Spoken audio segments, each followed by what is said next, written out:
नमस्कार दोस्तों, हमारे इस चैनल पर आप सभी का स्वागत है। अगर आप भी भगवान श्री कृष्ण के भक्त हैं, तो कमेंट में जय श्री कृष्ण जरूर लिखें। आशा करते हैं आपको वीडियो पसंद आएगी। तो चलिए शुरू करते हैं। संबंध बनाते समय किसे ज्यादा आनंद आता है?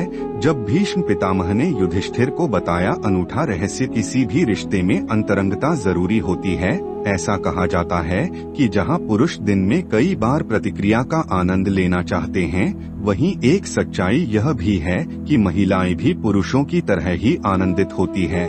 लेकिन सबसे बड़ा रहस्य यह है कि महिला या पुरुष में से इस क्रिया में किसे ज्यादा आनंद मिलता है। शायद आप इस सवाल का जवाब जानकर हैरान हो जाएं। दोस्तों, हमारे परिवार का हिस्सा बनने के लिए चैनल को सब्सक्राइब करके बेल आइकन प्रेस जरूर कर ले। महाभारत के अनुशासन पर्व में मानव जीवन से जुड़े कई पहलुओं की चर्चा है।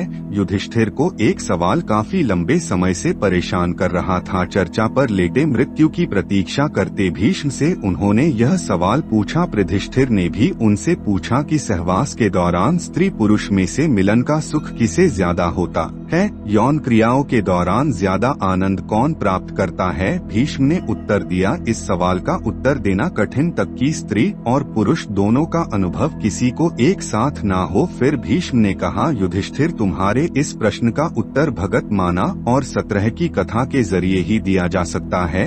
अपने सवाल का जवाब पाने के लिए यह कथा सुनो। बहुत समय पहले भंग अथवाना नाम का एक राजा रहता था। वह न्यायप्रिय और यशस्वी था, लेकिन उसके कोई पुत्र नहीं था। पुत्र की चाह में उस राजा ने अग्रिस्तुति अनुष्ठान किया। हवन में केवल अग्नि देवता का आदर हुआ था, इसलिए देवराज इंद्र काफी कोशित हो गए। इंद्र अपने गुस्से को निकालने के लिए दंड देना चाह रहे थे। एक दिन राजा शिकार पर निकला तो इंद्र ने राजा को सम्मोहित कर दिया। राजा भवाना जंगल में इधर उधर भटकने लगा। अपनी सम्मोहित हालत में वह सब शुद्ध खो बैठा। न उसे दिशाएं समझ आ रही थी और न ही अपने सैनिक नहीं दिख रहे थे। भूख प्यास ने उसे और व्याकुल कर दिया था। अचानक उसे एक छोटी सी नदी दिखाई थी जो किसी जादू से सुंदर लग रही थी। राजा उस नदी की तरफ बढ़ा और पहले उसने अपने घोड़े को पानी पिलाया, फिर खुद पिया। जैसे ही राजा नदी के अंदर प्रवेश की पानी पिया, उसने देखा कि वह बदल रहा है।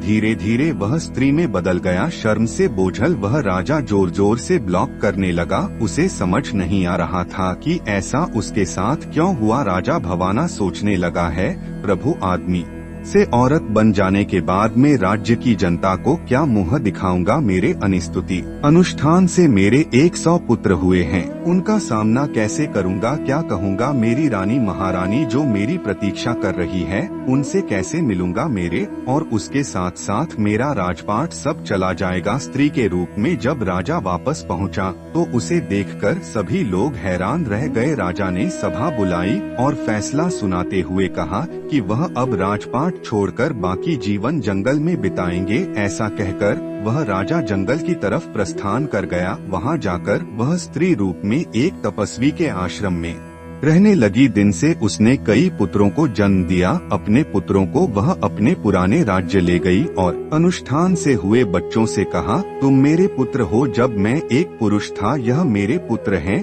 जब मैं एक स्त्री हूँ, तुम लोग मेरे राज्य को मिलकर संभालो। उसके बाद सभी भाई मिलकर रहने लगे। सबको सुख से जीवन व्यतीत ही करता देख देवराज इंद्र को गुस्सा आ रहा था। उनमें बदले की भावना फिर जागने लगी। इंद्र सोचने लगा कि राजा को स्त्री में बदलकर मैंने उसके साथ पूरी की जगह अच्छा कर दिया है। ऐसा कहकर इंद्र ने एक ब्राह्मण का रूप धरा और पहुंच गया राजा बनवाना के राज्य में। वहां जाकर उसने सभी राजकुमारों को भड़का दिया। इंद्र के भड़काने की वजह से सभी भाई आपस में लड़ पड़े और एक दूसरे को मार डाला। जैसे ही बनवाना को इस बात का पता चला, वह शोकाकुल हो गया। ब्राह्मण के रूप में इंद्र राजा के पास पहुंचा और पूछा कि वह क्यों रो रही है। भगवान आने रोते रोते पूरी घटना इंद्र को बताए तो इंद्र ने अपना असली रूप दिखाकर राजा को उसकी गलती के बारे में बताया। इंद्र ने कहा, क्योंकि तुमने सिर्फ अग्नि को पूजा और मेरा अनादर किया, इसलिए मैंने तुम्हारे साथ यह खेल रचा। यह सुनते ही बनवाना इंद्र के पैरों में गिर गया और अपने अनजाने में किया अपराध के लिए क्षमा मांगी। राजा की ऐसी दयनीय दशा देखकर इंद्र को दया आ गई। इंद्र ने राजा को माफ करते हुए अपने पुत्रों को जीवित करवाने का वरदान दिया। इंद्र बोले, स्त्री रूपी राजन, अपने बच्चों में से एक को जीवित कर लो। भगवान ने इंद्र से कहा, अगर ऐसी ही बात है तो मेरे पुत्रों को जीवित कर दो, जिन्हें मैंने स्त्री की तरह पैदा किया है। इंद्र हैरान हो गए। इंद्र ने इसका कारण पूछा तो राजा ने जवाब दिया कि इंद्र, एक स्त्री का प्रेम एक पुरुष के प्रेम से बहुत अधिक होता है, इसीलिए मैं अपनी कोख से जन्मे बालकों का जीवन दान मांगती हूँ। राजा के सभी पुत्रों को जीवित कर दिया। उसके बाद इंद्र ने राजा को दोबारा को पुरुष रूप देने की बात की। इंद्र बोले, तुमसे खुश होकर हे भंग सिवाना मैं तुम्हें वापस पुरुष बनाना चाहता हूँ, पर राजा ने साफ मना कर दिया। स्त्री रूपी भंग सवाना बोला है,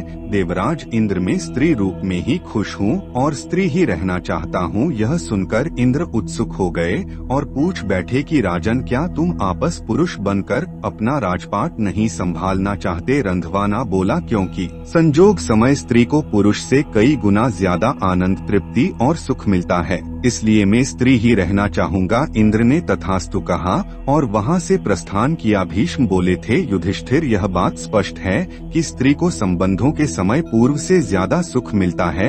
कुछ अध्ययनों से पता चलता है कि महिलाएं पुरुषों की तुलना में सेक्स का अधिक आनंद लेती हैं। दिए गए कारण यह हैं कि महिलाओं को एकाधिक ओर्गास्म होता है, जबकि पुरुषों को नहीं। साथ ही पुरुषों और महिलाओं में संवेदनाओं की डिग्री अलग अलग होती है। पुरुषों और महिलाओं दोनों को दी गई उत्तेजना महिलाओं में अपेक्षाकृत अधिक संवेदनाओं को उत्तेजित करेगी। मैं इस विषय में विशेषज्ञ होने का दावा नहीं कर सकता और यह जानकारी उन कुछ लेखों तक ही सीमित है जिन तक मैं पहुंच सका। यह घटनाओं का एक दुर्भाग्यपूर्ण मोड़ है।